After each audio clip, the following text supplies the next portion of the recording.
Hi everyone, Dr. Vicky here, speaking to you from the Seeds of Transformation Healing Center. It's time for Taroscopes again. We're going to be doing Taroscopes for the sign of Aries. That's Aries Sun, Aries Moon, Aries Rising for the month of November 2024. The Aries reading really is a good general reading just for the general sort of energy of the month because Aries is the natural sign for the natural starting of the zodiac. So this is always like the one if you want to know the just general energy of the day or the moment or the month. Usually Aries is a good one to check out. Um, Before I get started, though, I want to welcome my new subscribers. Welcome to this lovely channel full of wonderful people. I can't tell you, they're just amazing. And to my tried and true, thank you so much for supporting me all these years. It has meant the world to me.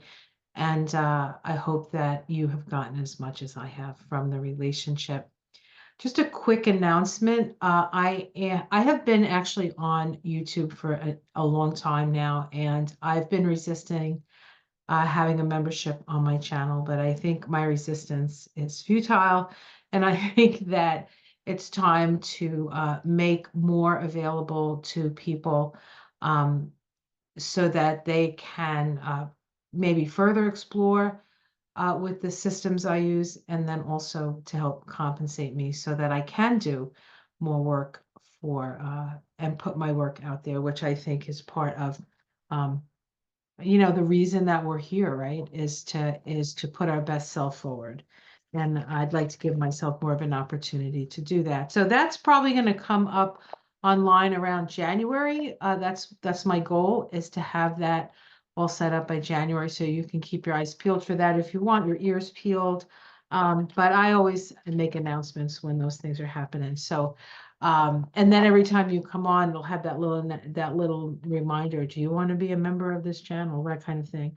I'll still be doing plenty of readings, the taroscopes, and the like for everybody. So that is not going to change. But if you want to um, further explore with me, I have many clients, perhaps, or even students, former students, if they want to just stay connected and more in sort of like interacting in what they've come to understand by studying with me, then I think it's going to be a great opportunity for that. So let's talk a little astrology before we get into the tarot cards. I'm going to be using the Rider-Waite. I know, kind of like the tried and true, a Rider-Waite, but I think it's a good deck. It's my first deck. It's a good deck to work with. Um, so astrologically, we have Aries is a Mars rule sign, so we could talk about what's happening with Mars. Mars makes an opposition to Pluto this month, happens on the 3rd. There's a new moon in the sign of Scorpio. That is your 8th house of shared resources, taxes, death, inheritance. New moon there in 10 degrees of Scorpio. And the ruling planets of Scorpio are Mars, also your ruling planet, by the way, and Pluto. And in that new moon, they are opposing each other. And then 2 days later, on the 3rd, it becomes exact. So it's a very powerful opportunity to do something, to completely transform something. And it's not just a matter of Pluto opposite Mars, but that Pluto Mars opposition is part of a kite formation with Mercury and Uranus and Neptune. So the three transpersonal planets, Mercury, which is the mind in Scorpio, very intense, sort of deep penetrating mind, and then the all the transpersonal planets, Mars, the planet of action, and then Mercury, the planet of the mind. So it is going to be a real golden opportunity to plant a seed of change. We also have a full moon on the 15th. That is going to be in Taurus with the sun, of course, in Scorpio. That full moon is also connected to all the transpersonal planets. We have a conjunction of the moon to Uranus. That means we can expect the unexpected. That is going to happen in your house of your values, your money, your resources that you have, not that you share, but that you have. Although the sun is going to be in the house of shared resources, right? Let me see, am I doing that right? Yes, okay. So there's going to be an awareness around your values and the values that you share with others. As I said, Uranus is conjunct the moon, Neptune will be sextiling the moon, and Pluto will be trining the moon. So the three transpersonal planets are touching the full moon of the 15th. Mercury is in Scorpio and Sag, and it moves, it goes retrograde on the 25th while in Sag. I think it's around, I want to say 23 degrees, maybe some in the 20s somewhere. And then it retrogrades back. The whole retrograde period has Mercury in Sag, but most of the retrograde is happening in December. So towards the end of the month, we might have some issues with communication right around the time of Thanksgiving. So Thanksgiving should be an interesting month, interesting time with the family. All right. Pluto, the planet of transformation, is finally exiting Capricorn pretty much for good, unless you intend to live more than 230 years, then maybe you'll see it again, but I don't know if the technology will catch up that quick. Anyway, now it's Pluto in Aquarius. After the 19th, Pluto in Aquarius for 20 years. And boy, the world's going to look real different. Now, that is your house. Pluto moving into Aquarius is your house of groups, organizations. You're not doing this on your own, Aries. You're not. And the North Node is actually still in your sign. So the North Node in Aries asking us to express who we truly are, our true selves, right? Our true selves without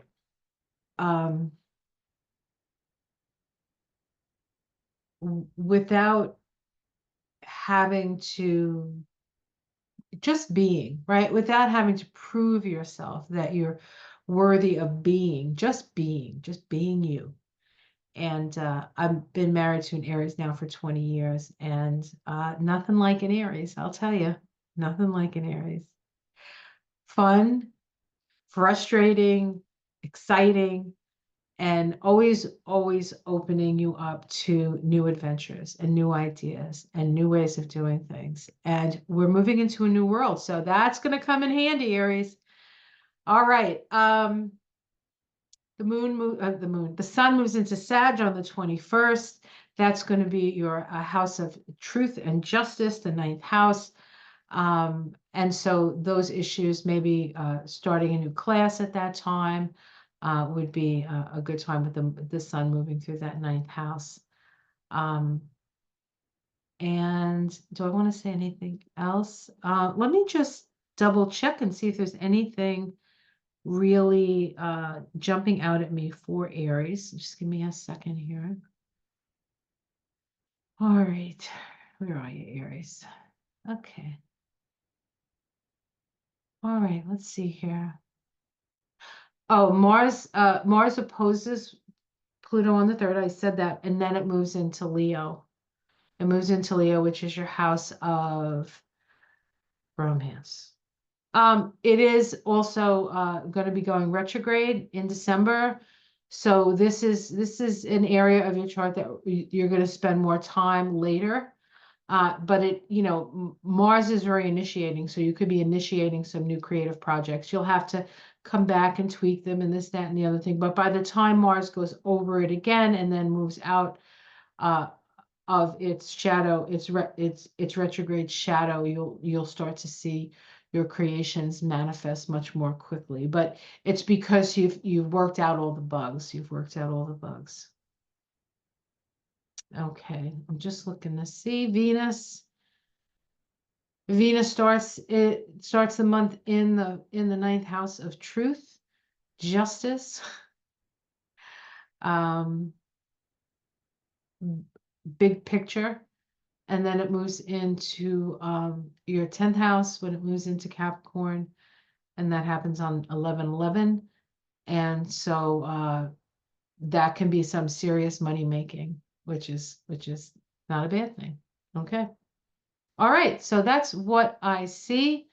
I said Pluto moves into Aquarius, right? On the 19th. Okay. I just want to make sure I cover all the major bases. The major bases. All right. Let's do the cards. Hold on, I just find myself again. Oh, hi, how you doing? I know you didn't change for you, but what I was paying attention changed to me for me. So let's just give it a couple more quick shuffles. Tell you, these cards are shuffled to death. I don't know how long I've had these, 30 years. So I don't know. My first day, I think I got these in 92, 1992. So what was that, 32 years ago? Would have been 91. All right. Ah, here I am to save the day. So here you are, Aries, rushing into the battle. Rushing into the battle. Let's see what else is going on. A lot of chaos. A lot of chaos. Boy, you okay. Let's see what's underneath it. Ah, Dominion, the Aries card, being in charge of your environment. I think you're going to stand out, you're going to stand up, you're going to put yourself forward. Of course, what else would Aries do? Amidst the chaos and confusion, I think in order to sort of plant your flag a little bit there, Aries, you've shown a lot of courage in the past, standing up for what you believe, having the broader and higher perspective, maybe even having the higher moral ground. You are a fighter for sure. In the sky, we have the Eight of Swords. You do have to watch what you say. You're not quite out of the woods. So with this card and this card being the first card coming up, this in the sky, this above this one, right? So what I want to say is you want to definitely make sure before you do this, you really think about what action you're taking. You cannot do it out of a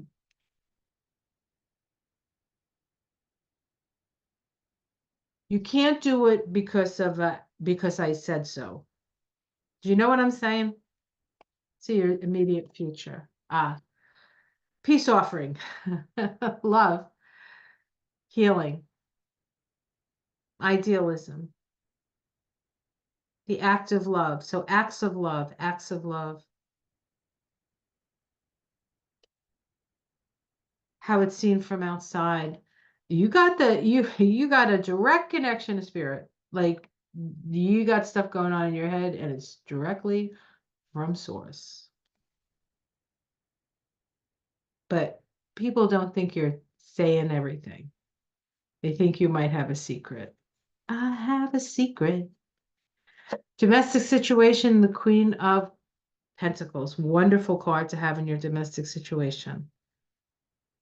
Stability, understanding the value of things, sustaining what is truly important to you.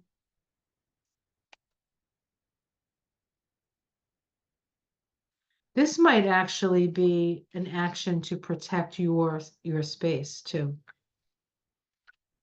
Hopes and fears.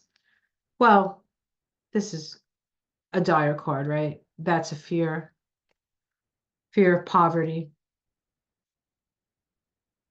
King of Wands, baby. This is your card. You are the fire of fire, the King of Wands. This is dominion. This is dominion over spirit at the root here. This is more powerful, but this is at the root. So right now you're working on being in charge of being inspired, listening to that small, still voice within, right? And taking action on that. And then we have the tower. So there is a big change coming.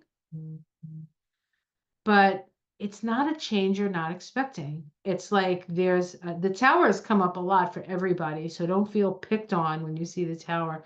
But there is an illumination coming, and it's sudden, and it opens everybody's eyes.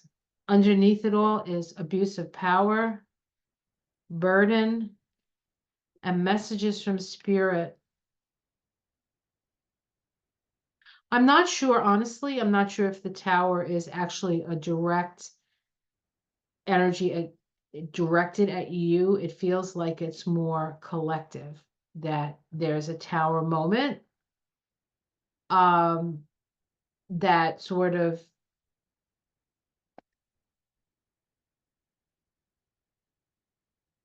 puts us in a that requires us to ask for spirit's help, maybe.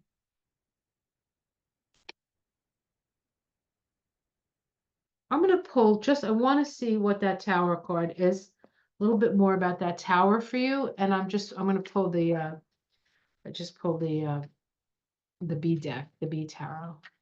Just going to see if we can get a little elucidation. Oh, the sun. So that's illumination. So something is illuminated. The Two of Wands. This is a new opportunity. New opportunities coming or looking for new opportunities.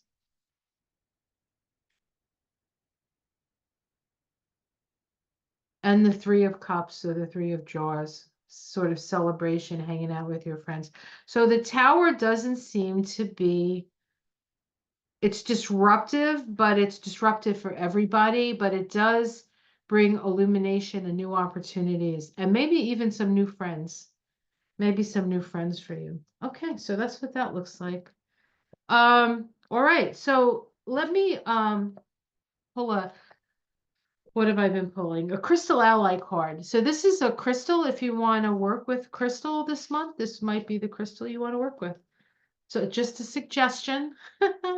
Some crystals are not expensive, so it's not a big deal, and some of them are kind of expensive. So if you can't afford a crystal, or the crystal that I get, or you've even heard the crystal I got, just Google it, look at the picture. Put it on your phone, right, as the thing, you know, when you look at your phone, oh, that's what I see. To put the picture of the crystal there. That works too. You're just putting it wherever you put your attention, you kind of draw in that energy, right? So, all right, let's see what crystal it is, right? Maybe it's a diamond. And you say, honey, I need a new diamond.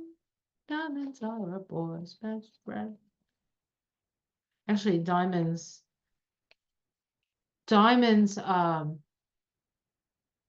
magnify your tendencies. Sometimes do you ever meet somebody who wears a lot of diamonds and nothing else but diamonds, like golden diamonds or platinum and diamonds? They're very much who they are, and sometimes it's a little disturbing. I personally like colored stones, but I like diamonds around them because it magnifies the energy of the stone it surrounds. But diamond is pretty badass, I have to say.